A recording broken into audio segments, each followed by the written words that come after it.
Tribuners, Anda kembali menyaksikan Tribun Topik bersama saya Yuni Kadel akan mengajak Anda untuk mengetahui beragam informasi seputar Jawa Tengah dan sekitarnya. Dan hari ini langsung menyapa dari Gedung Kompas Gramedia Tribun Jateng lantai 3. Sudah hadir bersama dengan Bella ada Profesor Franciscus Aji Samakto SHM Hum selaku Deputi Bidang Pengkajian dan Materi BPIP periode 2018-2022. Selamat siang Prof, apa kabar? Selamat siang Dek Bella, baik-baik, sehat. Sehat tentunya. Puji Tuhan. Puji Tuhan. Baik, Prof, hari ini kita akan discuss terkait mengenal lebih jauh tentang BPIP, Badan Pembinaan Ideologi Pancasila Republik Indonesia. Yeah. Seperti kita ketahui, baru saja kemarin Hari Kesaktian Pancasila juga ya. Kita akan singgung hari lahir lebih tepatnya. Kita akan singgung sedikit-sedikit terkait hal itu. Dan Bella mau bertanya ini langsung saja ya. Ini singkat saja sebenarnya apa sih tugas pokok dari BPIP ini, Prof? Silakan. Ya, begini Mbak Bella. Jadi tugas BPIP itu ditentukan dalam Peraturan Presiden Nomor 7 Tahun 2018, Perpres 7 Tahun 2018, yang pada pokoknya adalah membantu Presiden dalam rangka pembinaan ideologi Pancasila.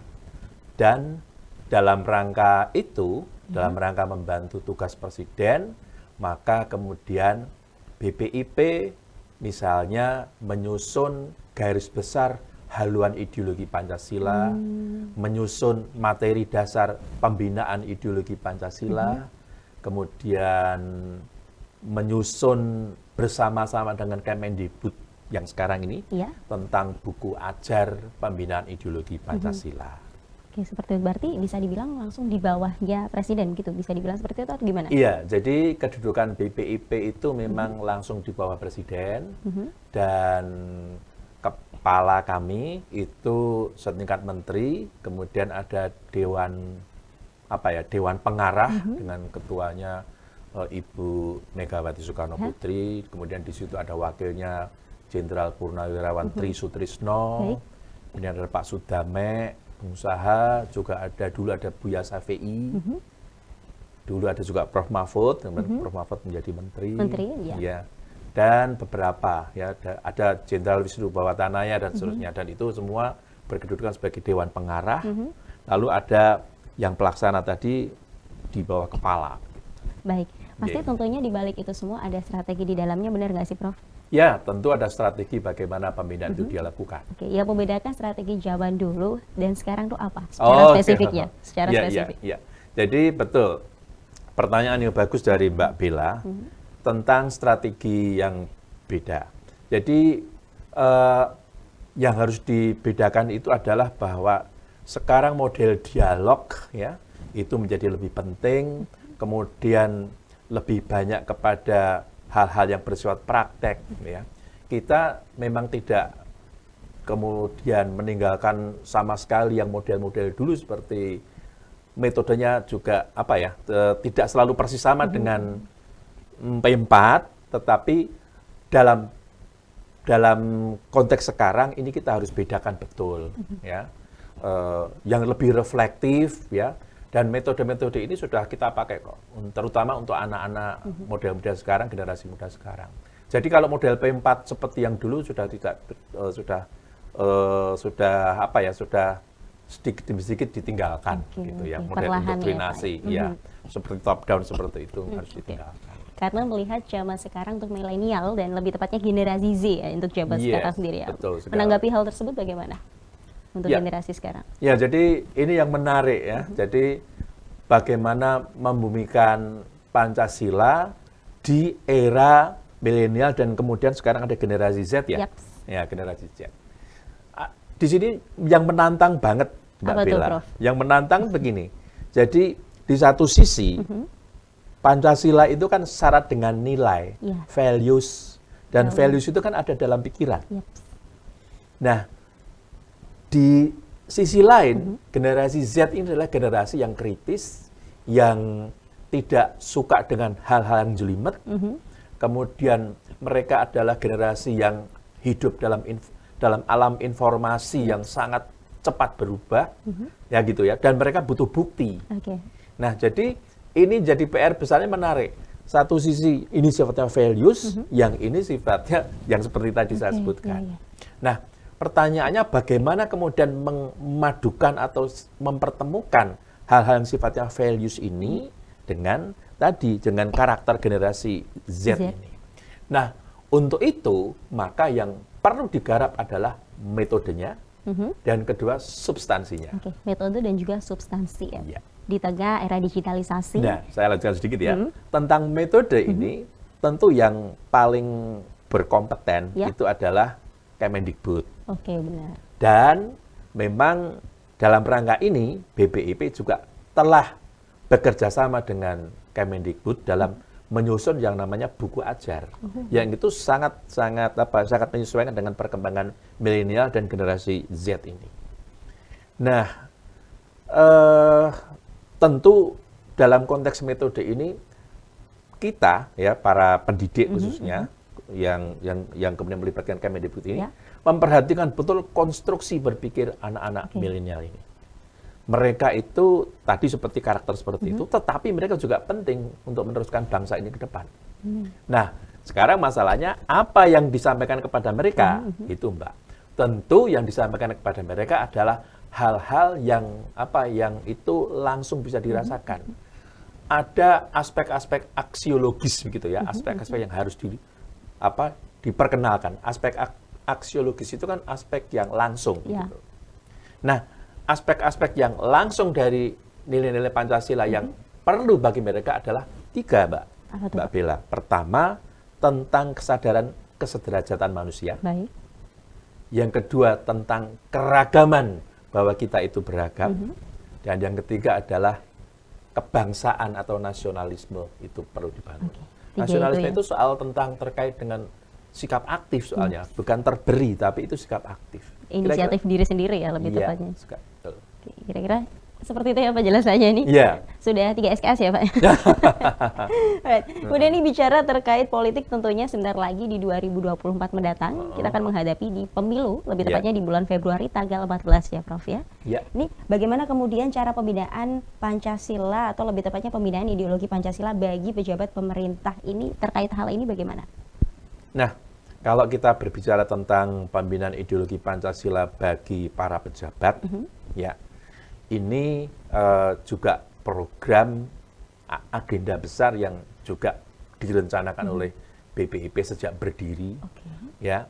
Dan proses-proses itu sudah bertahap sih. Misalnya kalau kebetulan saya pernah menjadi deputi di situ, jadi saya tahu betul karena kami yang terlibat diminta oleh Ibu Mega untuk membuat materi-materinya. Nah, sementara ini memang kami sudah membuat materi-materi itu yang mana kemudian proses-proses yang dilakukan untuk kementerian dan lembaga, artinya pejabat-pejabat itu adalah akseptasi, proses akseptasi. Dan untuk konteks dengan pejabat, nah itu kami selalu berusaha bekerja sama dengan lembaga sosialisasi, atau saya agak lupa namanya Mbak, maaf, yang dari MPR. Jadi MPR RI itu punya badan sosialisasi. Nah, itu kami bekerja sama atau setidaknya menggunakan bahan-bahan itu ya yang kita sinergikan untuk kemudian disosialisasikan kepada pejabat pemerintah di pusat maupun di daerah. Gitu. Dan biasanya begini, mohon maaf Mbak. Terkait dengan ini, kami di BPIP itu punya program yang namanya program Pancamandala begitu. Jadi Pancamandala itu program pembinaan ideologi Pancasila ke daerah-daerah, tetapi dengan melibatkan unsur-unsur dari daerah.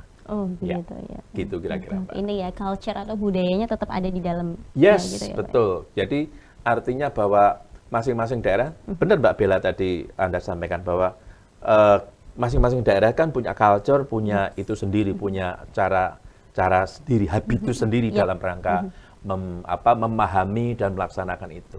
Nah, itu yang kemudian harus beda-beda. Wow, luar biasa. Ini programnya banyak banget nih guys sekarang ya Pak. Oh iya, banyak banget ini BPIP ini. Baik, kemudian Pak, menjelang juga pemilu nih Pak, terkait pemilu Februari 2024 mendatang. Bagaimana, apakah ini seberapa bahaya sebenarnya penggunaan politik identitas dalam pemilu nanti?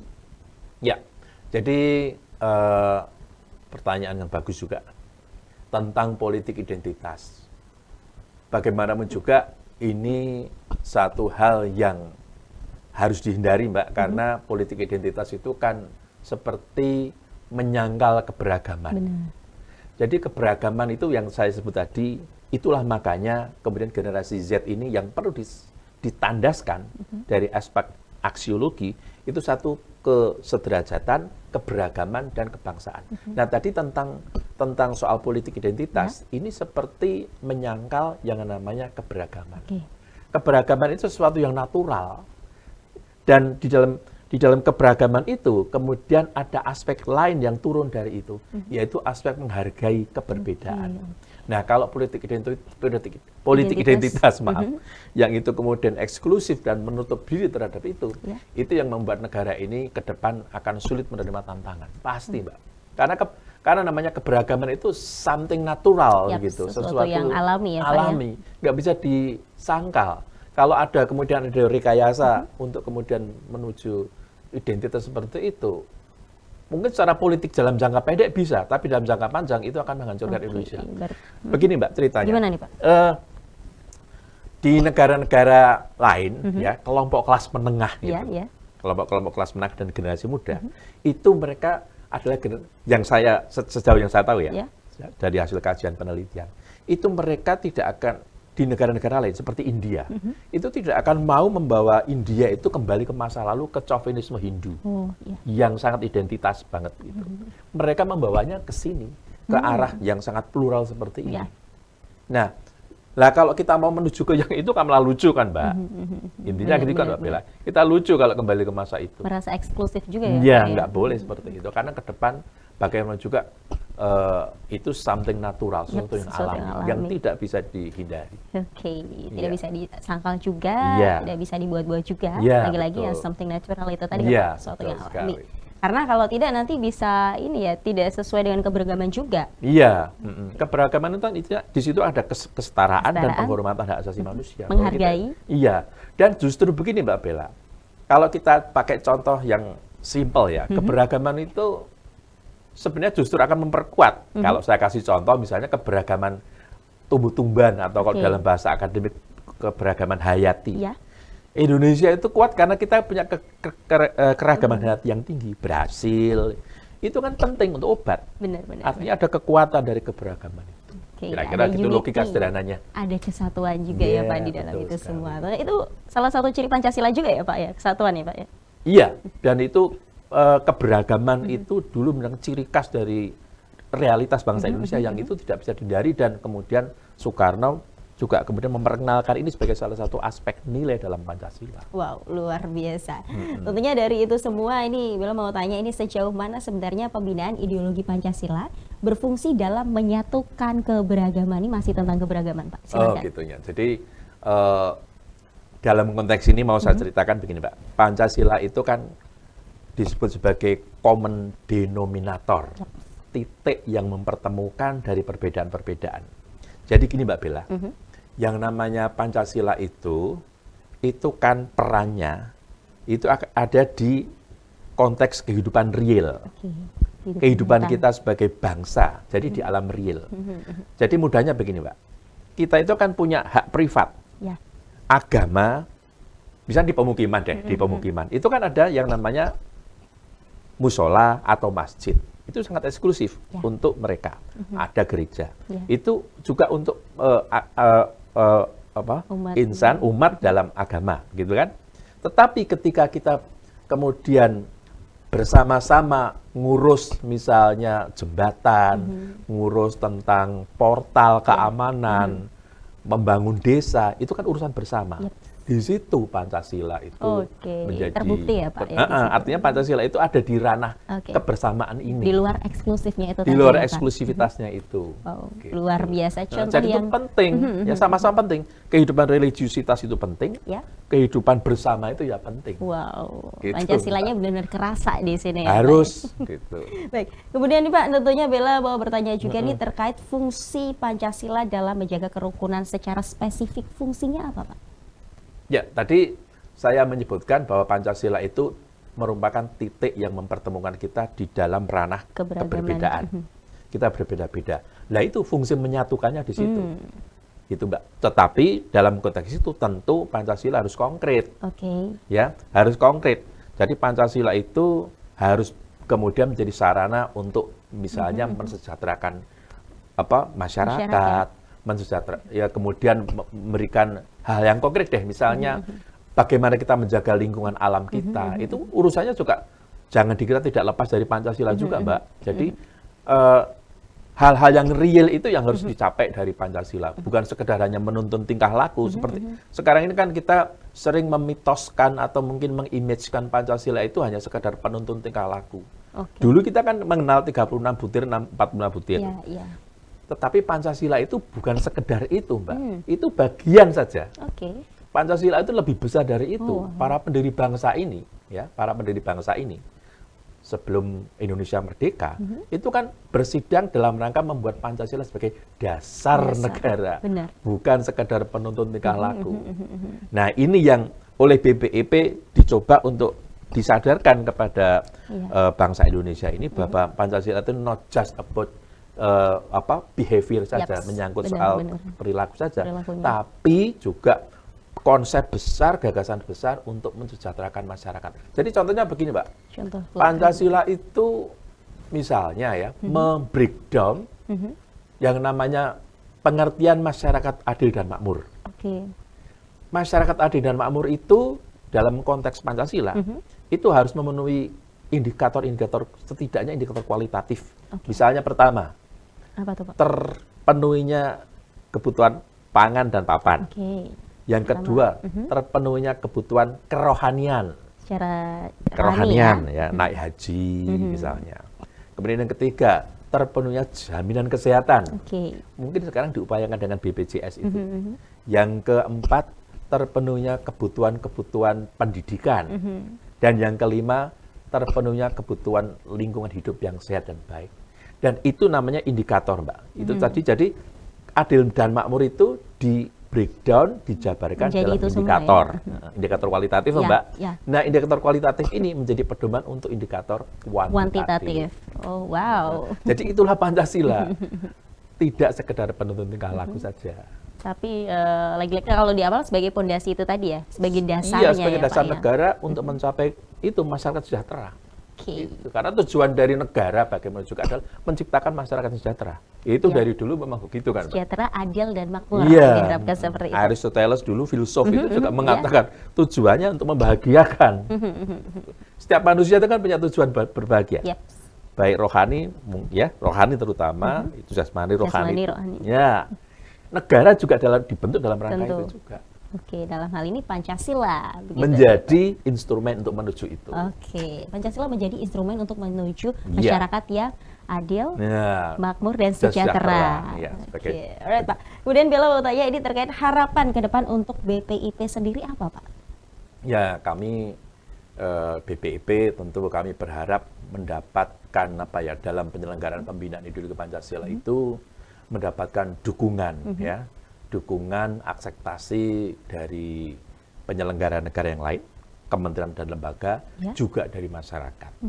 Ya, jadi memang BPIP itu kan dibentuk dalam rangka tadi membantu Presiden dalam pembinaan ideologi Pancasila. Karena latar belakangnya begini, Mbak. Apa, Pak? Kenapa Pancasila itu perlu kemudian dibumikan lagi gitu? Kita tidak bisa mengelak. Kita ini sekarang di era sekarang, Mbak Bella tentu juga saya mengalami, Mbak Bella juga mengalami. Kita itu kan ada hidup dalam alam yang informasi cepat.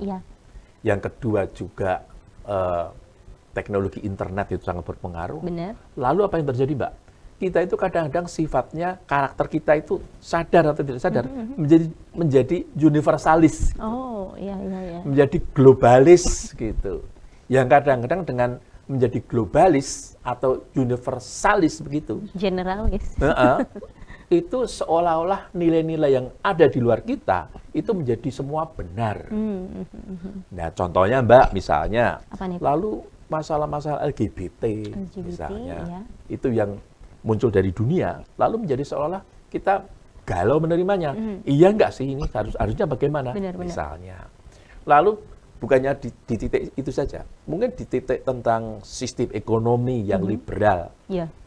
liberalisme dalam ekonomi itu kan sekarang sesuatu yang seperti sangat dominan dan tidak bisa ditahan, Pak. Nah, bagaimana kita menghadapi itu? Di sisi lain juga soal-soal tentang tadi pandangan-pandangan radikal yang muncul juga karena internet ini. Internet, World Wide Web itu kan menawarkan semua, kita tinggal memilih. Nah, ini sebenarnya disinilah peran-peran BPIP itu untuk juga membantu presiden dalam rangka menjadi apa Mbak ya, buffer gitu, menjadi penahan seperti itu. Cuma harus dengan tindakan-tindakan konkret. Ya. Karena sekali lagi Mbak, Pancasila itu soal values, soal tentang nilai yang ada dalam pikiran. Orang kan tidak mudah menjelaskan seperti itu, dia harus konkret. Inisiatif diri sendiri, value dari diri sendiri juga tentunya ya Pak, yang diharapkan seperti itu. Baik, ini terkait juga tadi era digitalisasi, berbicara terkait internet nih Pak, dari tadi di akhir-akhir nih, tentunya Bella penasaran bagaimana juga pesan yang ingin Bapak sampaikan kepada Tribuners muda, milenial, generasi Z, terkait keterbukaan informasi era digitalisasi 5.0 tentang ideologi Pancasila. Silakan Pak. Oke, jadi para Tribuners muda ya, saya sangat salut kepada Tribuners ini. Anda adalah pemegang kendali Indonesia di masa depan, ya. Penting kedudukan Anda. Nah, dalam konteks itu pertahankan betul nilai-nilai yang itu genuine dari Indonesia. Nilai kesederajatan, nilai keragaman, keberagaman, dan nilai kebangsaan. Kesederajatan artinya kita ini hidup setara dengan yang lain. Keberagaman atau diversity, kita itu tidak bisa mengelak karena itu adalah sesuatu yang lumrah, yang alamiah. Dan yang ketiga, kebangsaan. Nasionalisme itu atau kebangsaan adalah sikap aktif, sesuatu yang tidak terberi, tetapi itu sikap aktif. Nah, mari para Tribuners muda kita jaga hal-hal seperti itu untuk Indonesia ke depan. Jadi Indonesia ke depan tergantung dari Tribuners muda ini. Anda pemegang masa depan. Pemegang kendali masa depan anak-anak muda Indonesia ya Pak, untuk Pancasila, masyarakat yang adil, makmur, dan sejahtera. Terima kasih Pak sekali lagi. Dan berbicara Pancasila, gimana Pak? Berbicara Pancasila adalah berbicara masa depan. Masa depan, future, bright future ya Pak, masa depan yang cerah ya. Baik, Pak, ini Bella bawa bareng-bareng kita sounding tagline Kesaktian Pancasila kemarin ya Pak, 2023. Ini gotong royong membangun peradaban dan pertumbuhan global. Siap ya Pak? Siap. Oke. 1, 2, 3. Indonesia gotong royong membangun peradaban dan pertumbuhan global.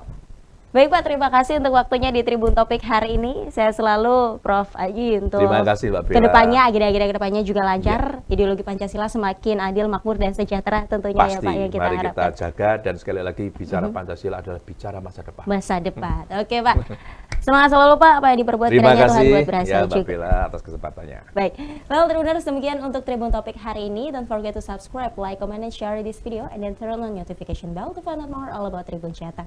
Saya Yunika Bella, mewakili segenap kru yang bertugas pamit undur diri. Selamat melanjutkan aktivitas, tetap jaga kesehatan, dan salam Tribun.